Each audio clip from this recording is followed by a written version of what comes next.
ಇವತ್ತು ರಾಜ್ಯ ಯುವ ಕಾಂಗ್ರೆಸ್ಸಿನ ವತಿಯಿಂದ ನೀಟ್ ಪರೀಕ್ಷೆ ಏನು ಪ್ರಶ್ನೆ ಪತ್ರಿಕೆ ಸೋರಿಕೆಯಾಗಿದೆ ಅದರ ವಿರುದ್ಧ ಪ್ರತಿಭಟನೆಯ ರ್ಯಾಲಿಯನ್ನ ಹಮ್ಮಿಕೊಂಡಿರ್ತಕ್ಕಂಥದ್ದು ಮತ್ತು ರಾಜೀವ್ ಗಾಂಧಿಯವರ ಪುಣ್ಯತಿಥಿ ಕಾರ್ಯಕ್ರಮವನ್ನು ಕೂಡ ಇದೇ ಸಂದರ್ಭದಲ್ಲಿ ಹಮ್ಮಿಕೊಂಡಿರ್ತಕ್ಕಂಥದ್ದು.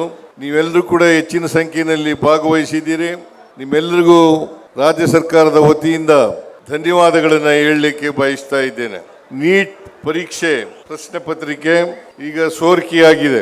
ಸೋರಿಕೆಗೆ ಜವಾಬ್ದಾರರಾಗಿರ್ತಕ್ಕಂಥ ಧರ್ಮೇಂದ್ರ ಪ್ರಧಾನ್ ಶಿಕ್ಷಣ ಸಚಿವ, ಕೇಂದ್ರದ ಶಿಕ್ಷಣ ಸಚಿವ ಅವರಾಗಲಿ ಅಥವಾ ಈ ದೇಶದ ಪ್ರಧಾನಮಂತ್ರಿಯಾದಂಥ ನರೇಂದ್ರ ಮೋದಿ ಅವರಾಗಲಿ ಜವಾಬ್ದಾರಿಯನ್ನ ಒತ್ತುಕೊಳ್ತಕ್ಕಂಥ ಕೆಲಸವನ್ನ ಮಾಡಿಲ್ಲ.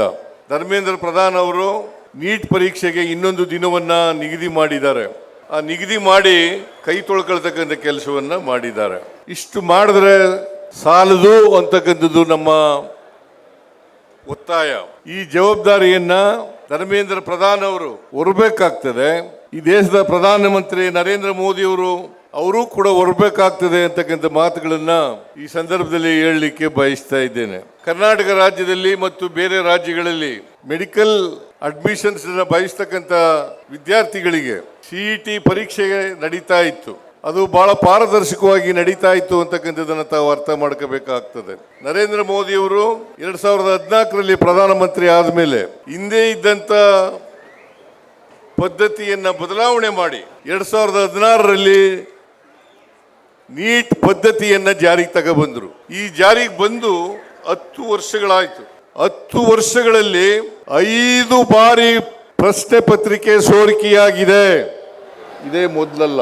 ನೀಟ್ ಪರೀಕ್ಷೆ ಬರೀಬೇಕಾದ್ರೆ ವಿದ್ಯಾರ್ಥಿಗಳು 1 ವರ್ಷ ಕಾಲದಿಂದ ತಯಾರಿ ಮಾಡ್ಕೊಂಡಿರ್ತಾರೆ.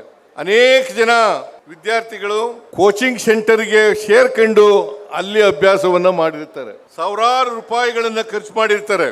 ಇದರಲ್ಲೂ ಕೂಡ ಯಾವ ವಿದ್ಯಾರ್ಥಿಗೆ ಹಣ ಇರ್ತದೆ ಆ ವಿದ್ಯಾರ್ಥಿ ಕೋಚಿಂಗ್ ಸೆಂಟರ್ಗಳಿಗೆ ಸೇರ್ಕೊಳ್ಳಲಿಕ್ಕೆ ಸಾಧ್ಯ ಆಗ್ತದೆ. ಯಾವ ವಿದ್ಯಾರ್ಥಿಗೆ ಹಣ ಇರಲ್ಲ ಆ ವಿದ್ಯಾರ್ಥಿ ಕೋಚಿಂಗ್ ಸೆಂಟರ್ಗೆ ಸೇರ್ಕೊಳ್ಳಲಿಕ್ಕೆ ಸಾಧ್ಯ ಆಗಲ್ಲ. ಬಡವರ ಮಕ್ಕಳು, ಹಳ್ಳಿಗಾಡಿನಿಂದ ಬರ್ತಕ್ಕಂಥ ಮಕ್ಕಳು ಕೋಚಿಂಗ್ ಸೆಂಟರ್ಗಳಿಗೆ ಸೇರ್ಕೊಳ್ಳಲಿಕ್ಕೆ ಸಾಧ್ಯ ಆಗಲ್ಲ. ಇದು ಕೂಡ ಮೋದಿ ಅವರ ಸರ್ಕಾರ ಬಂದ್ಮೇಲೆ ಭೇದ ಭಾವವನ್ನು ಮಾಡಲಿಕ್ಕೆ ಸಾಧ್ಯ ಇದೆ ಅಂತಕ್ಕಂಥ ಮಾತುಗಳನ್ನ ಹೇಳಲಿಕ್ಕೆ ಬಯಸ್ತಾ ಇದ್ದೇನೆ. ನರೇಂದ್ರ ಮೋದಿ ಅವರು ಬಡವರು, ದಲಿತರು, ಹಿಂದುಳಿದವರು, ಅಲ್ಪಸಂಖ್ಯಾತರು, ಕಾರ್ಮಿಕರ ಮಕ್ಕಳು ಇವರನ್ನ ಕಂಡ್ರೆ ಆಗಲ್ಲ ಅಂತಕ್ಕಂಥದಕ್ಕೆ ಇದು ಸಾಕ್ಷಿ ಅಂತಕ್ಕಂಥ ಮಾತುಗಳನ್ನ ತಾವೆಲ್ಲರೂ ಕೂಡ ಅರ್ಥ ಮಾಡ್ಕೋಬೇಕು ಅಂತಕ್ಕಂಥದ್ದು ನನ್ನ ಅಭಿಪ್ರಾಯ. ನೀಟ್ ಪರೀಕ್ಷೆ ಯಾಕೆ ಮಾಡಿದ್ರು? CET ನಲ್ಲಿ ಏನಾದ್ರು ದೋಷ ಇತ್ತ? ದೋಷ ಇರಲಿಲ್ಲ, ಪಾರದರ್ಶಕವಾಗಿ ನಡೀತಾ ಇತ್ತು. ಆಮೇಲೆ ಶಿಕ್ಷಣ ಅಂತಕ್ಕಂಥದ್ದು ಕನ್ಕರೆಂಟ್ ಲಿಸ್ಟ್ ನಲ್ಲಿ ಇರ್ತಕ್ಕಂಥದ್ದು. ಮಾತೆತ್ತಿದ್ರೆ ನರೇಂದ್ರ ಮೋದಿ ಅವರು ಹೇಳ್ತಾರೆ ಕೋಆಪರೇಟಿವ್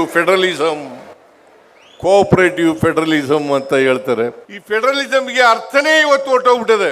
ಒಕ್ಕೂಟದ ವ್ಯವಸ್ಥೆಯಲ್ಲಿ ಆಯಾ ರಾಜ್ಯಗಳಿಗೆ ಬಿಡಬೇಕು, ಅದನ್ನ ಬಿಟ್ಟು ಕೇಂದ್ರೀಕರಿಸ್ತಕ್ಕಂಥ ಕೆಲಸವನ್ನ ಕೇಂದ್ರ ಸರ್ಕಾರ ಮಾಡಬಾರದು ಅಂತಕ್ಕಂಥ ಮಾತುಗಳನ್ನ ಈ ಸಂದರ್ಭದಲ್ಲಿ ಹೇಳಲಿಕ್ಕೆ ನಾನು ಇಷ್ಟಪಡ್ತೇನೆ.